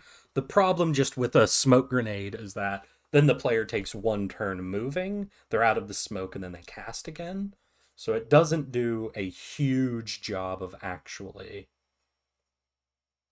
Ooh, glue grenade. Hmm. Interesting. Thief grenade to steal their components. I feel like a glue grenade could kind of do something similar. Okay. Let's think.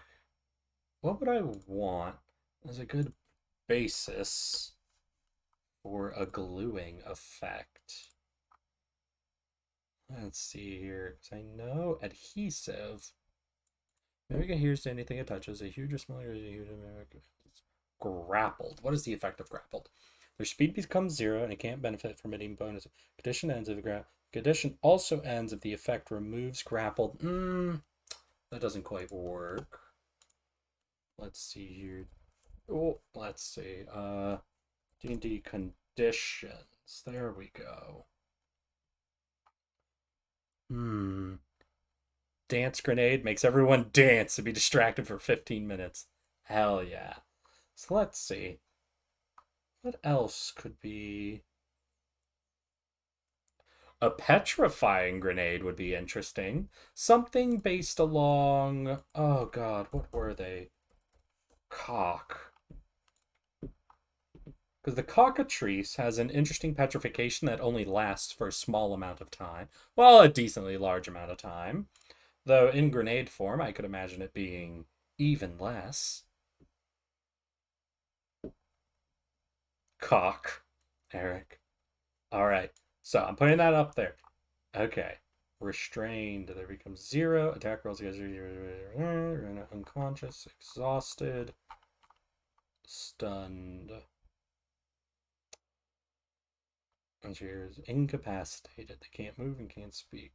They falteringly. Okay. What a quote. Alright, guys. I think we're going to be moving into a poll here. Because I've got 2 grenade ideas I think I love. And yes, we are going to pick one.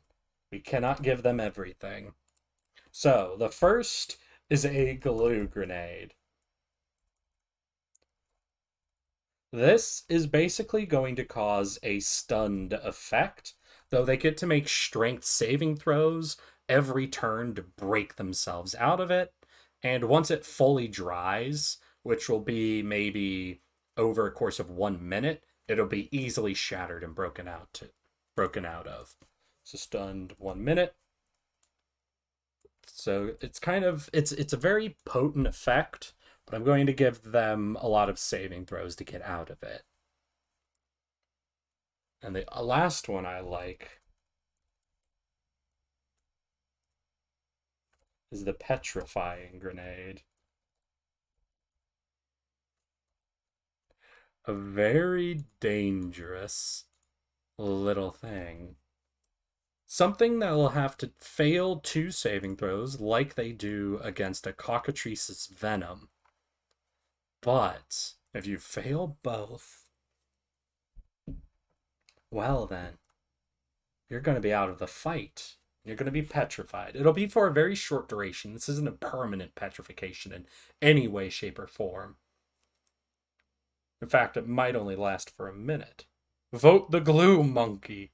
First grenade, you're drunk, but you get a bunch of saving throws to be slightly less drunk. Or act not drunk. A drunk grenade. I do like that. Holy shit, guys. So the poll is up. Don't forget to vote. What shall we do? A glue grenade or petrifying grenade? Corrosive glue, acid damage. All right, all right. We can look into that. That's going to reduce its radius of effect then.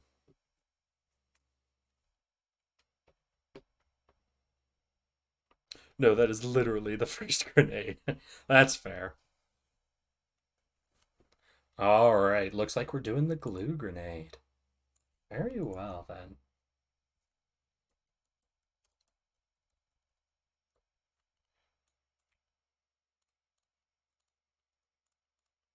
Let's see here. So this, I think, given its effect, is going to be the smallest radius. We might up it in a minute, but I'm going to say first it's a 5-foot sphere.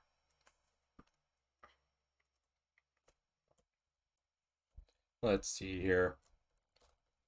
All creatures within the radius, or within the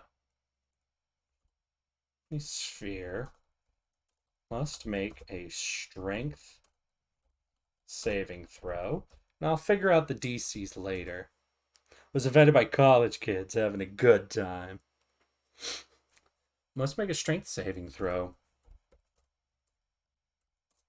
Or become stunned. Now, it's going to sound a little weird to say stunned, but the problem is with something like restrained, where your speed becomes 0. Attack rolls. Honestly, I think I'm just going to have to type it out. I don't like saying stunned. Stun just doesn't work to me. Becomes restrained. In addition, any bonus to speed attack rolls against the creature, and the creature's attack rolls have disadvantage. Let's see here. So, in addition,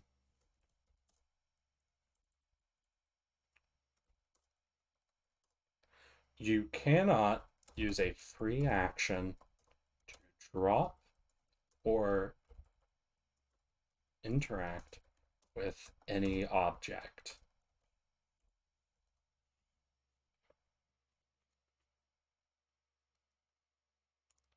Let's see here. No, this would be while affected. Is it effected? While affected, you cannot use a free action to drop or interact with any object. In addition,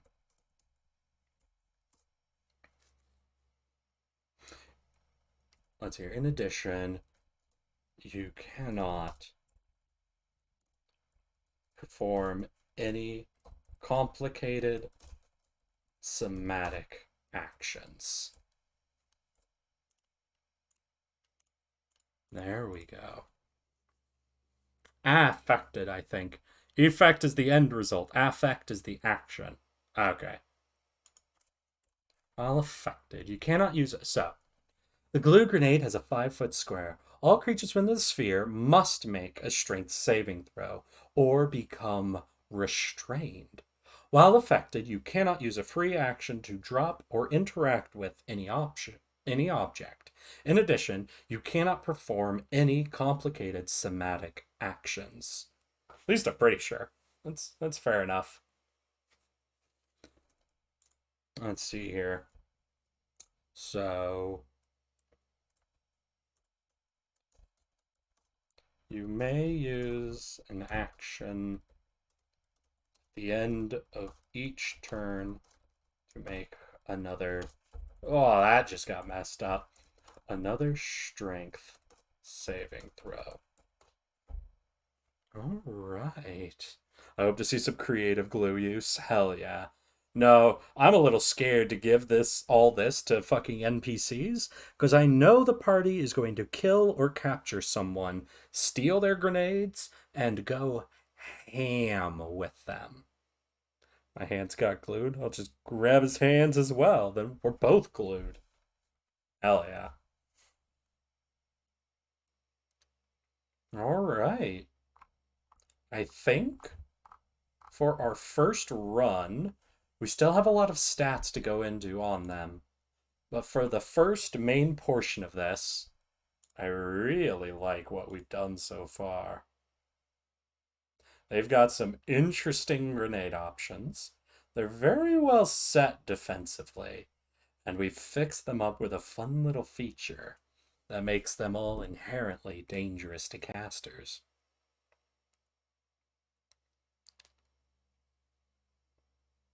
Give them a chance to pick up some KY jelly and add a +4 to the saving throw.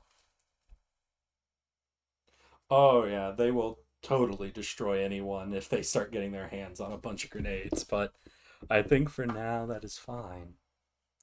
So, everybody, I'm afraid that then ends the section of building our rank and file Combat Guard. It's unfortunate we weren't able to fully get into fixing up their stats a bit more and making them a bit more intelligent in some ways or another. Imagine training your whole life in the magical arts and a bunch of Joe Schmoes with grenades show up. Such a great description. So, now we're moving on to the final topic of the evening. What to do next time? Obviously, if we end up doing the heist next time, we have the final floor to do. The third floor of the estate, which is an interesting one to say the least. But not something we'll be getting into right away. Instead, it's time for me to put up my favorite poll of the evening. What do we want to do next time? There's, of course, the classic of story time. There's lore. There's more heist building. And, as always, there's me showing off my characters. But if anybody in chat has any other suggestions, I am super interested in hearing them. I always end up putting up a lot of these kind of poll options myself, just kind of based on what I see occasionally or what I know I can prepare rather quickly. But if there's any other Dungeons and Dragons topics or things you kind of want to hear my take on, how I go about doing, I want to homebrew fire cult and give the minion a spontaneous combustion ability. Hell yeah, awesome. Fucking knock that shit out. So, I mean, that's also an option if people think that'd be really cool, is just all of us building homebrew together, make a side zone on the same level because OCD reasons. I'm here. Sorry, I'm late. Well, I'm sorry, Gremlin. We're about to roll on in. So I'll just put in here suggestion. All right, guys. I'm going to put up a poll for what we're going to be doing next time. A super abridged guide to D&D. Oh, that is honestly fair. I guess I always kind of go into this expecting the people showing up to watch are already kind of familiar with tabletop role-playing games, but I guess there's a few of you out there that really haven't played them before. I got a question, Narc. While I'd definitely be down for doing a guide, do you feel like you're able to enjoy the streams with how I format them, even without that knowledge? Or do you guys kind of feel like it's fun enough, but with the way I do it, knowing more would be a lot more helpful? I haven't played much D&D at all. Sag. Oh, I'm sorry, awesome. I like the stream nonetheless. Okay, Halfrost, I got you. I'd interested in your take on horror, more specifically cosmic horror in D&D one day. Well, I don't quite remember their name, but there's actually an interesting change in some creatures from 4th edition to 5th edition that makes them a little interesting. And someday we might talk about what is it, the Starborn? Gosh, just a group of cultists that worship the endless nothing from beyond. I just started learning 5th edition. Okay, okay. Alright, guys, you got less than a minute left to throw in your votes on what you want to see for next stream. That sounds beast. Yeah, I'll actually, let's see. I got monsters. Let's see if there's Star Spawn. Damn, I don't actually own any of the pages for them. One sec.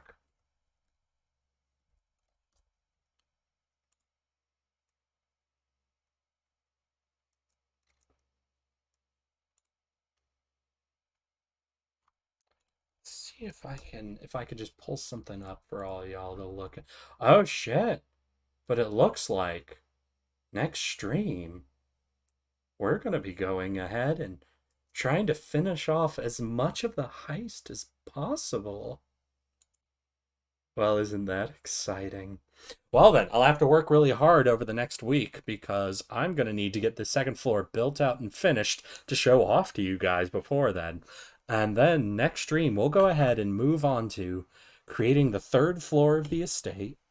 And then after that, making more of the characters that the party will have to run into, and maybe even designing another route in or out of the estate. Might even think about doing some fun vehicular chases at some point. Let's see here. I've only had one session that didn't continue and only seen snippets of D&D with Arcandom and your D&D talks. It's been fun though. How much do they cost? Let me holla at you. Oh, Halfrost. No, there's no need. I have no problem getting them. It's just in my current campaign, I've had no need for the monsters out of the books I don't own. And when I really want something, I do like to homebrew a lot of my shit. So it's really not a problem. The feeling when you own IRL copies of the books but not the D&D Beyond feels bad, man. Yeah. Because we're having another heist build. Agreed. Did we go over the swamp battle yet? No, the swamp battle has not happened, but I think that'll be a great closer for this session today, is I'll have a very quick story time with you guys. Because at the end of the last session was the first big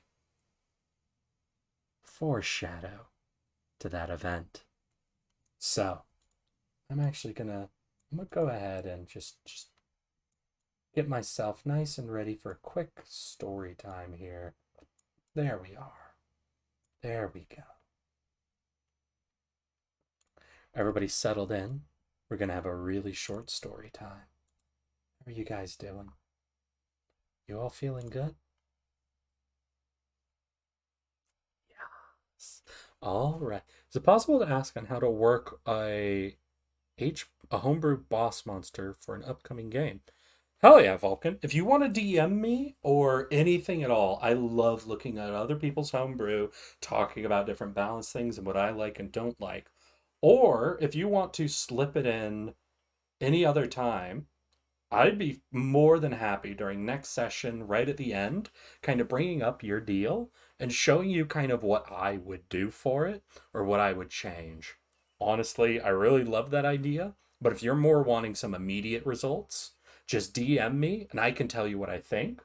Or if you're willing to wait a week during my next D&D stream, I'd be willing to pull that up and kind of show you how I'd go about it. Stop it. We need to hear the story before Fireball. Hell yeah. So, what had happened the evening before? The party had just completed a job for a general called General Stoneway. In our story times, we have not met him yet, so he is unimportant at the moment. Instead, what you must know is the party spent their evening in a military camp, drinking with the soldiers and celebrating their great amount of pay coming to them. However, that evening ended a bit, unfortunately. One of the party went missing, and as everyone went searching for them, they were eventually found, having been beaten by an unknown assailant and left for dead. Luckily, the party was able to gather them up and bring them back to camp, and posted guards that night to make sure nothing else uncouth happened. It was in the middle of the night, where Rasmussen and Valandria were on watch. From the distant wood, they heard a very soft, then growing louder bird cry. Listening to it, Rasmussen wanted to try and identify the bird, and learned it was the common blackbird's cry, a blackbird singing in the dead of night. However, it began to slowly dawn on Rasmussen that the common blackbird is not a nocturnal creature, and one giving off its traditional mating call when no other birds would be around is quite odd. Ras and Valandria both stand from their places on guard and draw their weapons, the hair standing on their arms and the backs of their necks, when a small black shape emerges from the trees and flies towards their camp. It begins to circle them, singing out its song. The blackbird circles them again and again and again until Valandria says to Rasmussen, "Shoot it down." Rasmussen takes aim with his crossbow and with one shot pierces it through the center and sends it careening just a few feet outside of camp. Valandria sprints in its direction and then comes across the dead bird with a bolt emerging from its chest on the ground. As she steps forward, she reaches out a hand and turns the bird over and is taken in by a strange sight. A large blue fungus, similar to the climbing plate mushrooms that grow up the sides of trees, seems to be growing from the top of the creature's cranium and down along its spine. These light blue fungus just growing in layers from its skull to its tailbone. As she turns the creature over to examine them, however, there's a soft as a cloud of blue spores emerge from the creature. With a gasp, Valandria draws back, but unfortunately, the gasp drew the spores into her lungs. She begins hearing a soft singing. La, la, la, la, la, la. Her vision blurs. Everything foams a bluish color. And then she snaps out of it and firebolts the dead creature immediately, burning away the mushroom. Running to check on her, Rasmussen stands beside her, asking what happened. She explains that something came from the woods possessing this bird, and that it seems upset. Ras turns to Valandri and says, "What do you think it could be? Do you think it's this?" As he holds up a magical orb he had stolen from a long-fought warlock, something they knew had connections to the Feywild.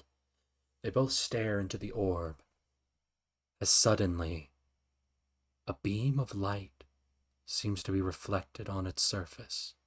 More small ball, growing in brightness and size.